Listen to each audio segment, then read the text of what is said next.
So welcome to our second class on the 8 deadly thoughts. Last week we had a basic overview of ascetical theology. This week we are starting into the 8 deadly thoughts, and our first deadly thought is gluttony. It concerns our appetite for food. Now we may think that eating too much only harms ourselves with stomach aches or eventually growing obese and suffering medical consequences. Have you ever done that, eaten too much? I remember having a Chick-fil-A catered event, and there was this giant platter of Chick-fil-A chicken strips. Before I knew it, I had eaten 15 Chick-fil-A chicken strips.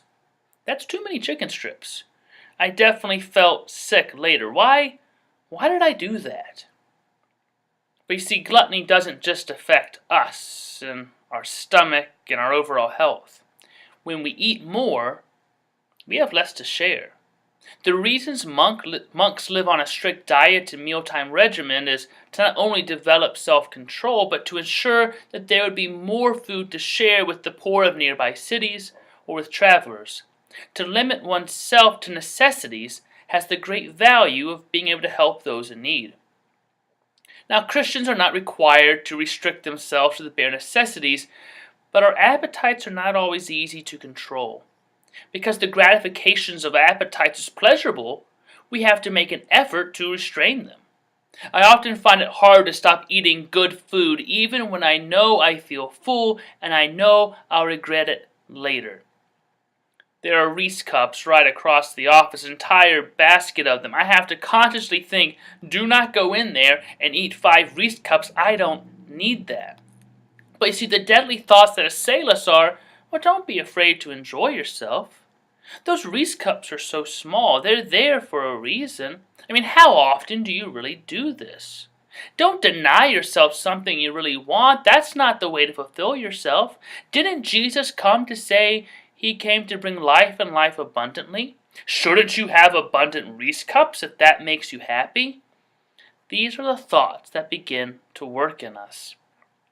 Gratification is so pleasurable that under the influence of such thoughts, we are vulnerable to injuring ourselves and others by simply following our impulses to self-indulgence.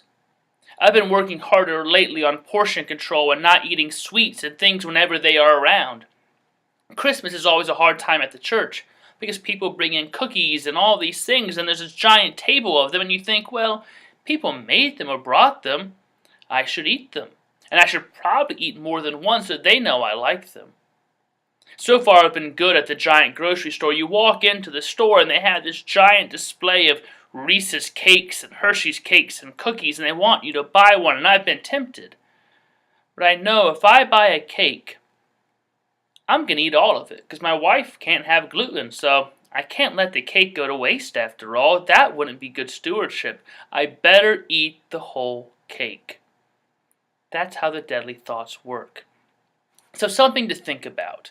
Have you ever had too much to eat or drink? Maybe more than you should have? Did you consciously know you were doing it? Why did you keep eating? What were the consequences? If we cannot control our appetites, it is unlikely that we can ever be strong enough to give up anything for the sake of another person or do something for the sake of another when it runs counter to one of our own appetites.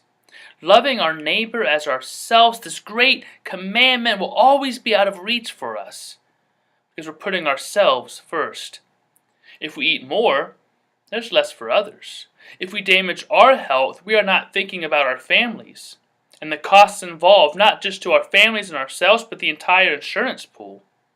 Allowing these deadly thoughts to win becomes not only an issue of gluttony, but ultimately selfishness. To think only of oneself is the opposite of Christianity. And the opposite of that, it's hell. Absence of God. George MacDonald, a 19th century Scottish Presbyterian and writer, said, "The one principle of hell is, I am my own." Think about that. Christianity is all about communion and our neighbors and loving together. Hell is about, I am my own. The thought of gluttony is, it's all about me and what I want and what I can take and enjoy for me right now. I am my own. And that's hell. So something to think about. What are the ways to help yourselves and others defeat the deadly thoughts around gluttony? Did you ever think of controlling your appetite as a spiritual discipline? What would Jesus think if he saw what the average middle-class American overate as he saw all the starving children in the same cities as those who are overeating? Gluttony is one of the 8 deadly thoughts. It's an easy one to not really think about as we go and enjoy that 18-ounce steak, or we supersize our order at McDonald's or Chick-fil-A. We think, hey, it's my money, I'm hungry, I can eat this. But the thing is, those thoughts that tell us, hey, why don't you just go ahead and supersize? Why don't you go ahead and get that second helping? Why don't you go ahead and go to the buffet and eat all you can? Those thoughts don't just trigger around food. Eventually they can affect other ways of thinking. It's how the deadly thoughts work. I remember going to buffets as a kid, and my dad would always say, now make sure you make and eat your money's worth.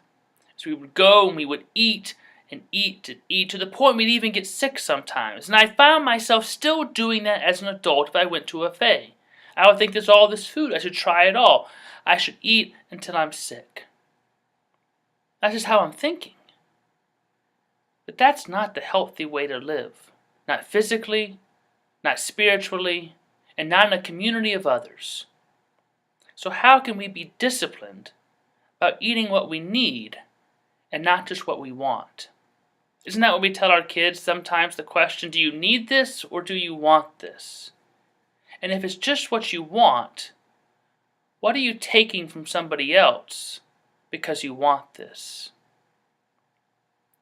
How is that a Christian principle? I want more ultimately means somewhere someone else gets less. We hope you will join us next week for our next class. We'll be looking at the second deadly thought, lust.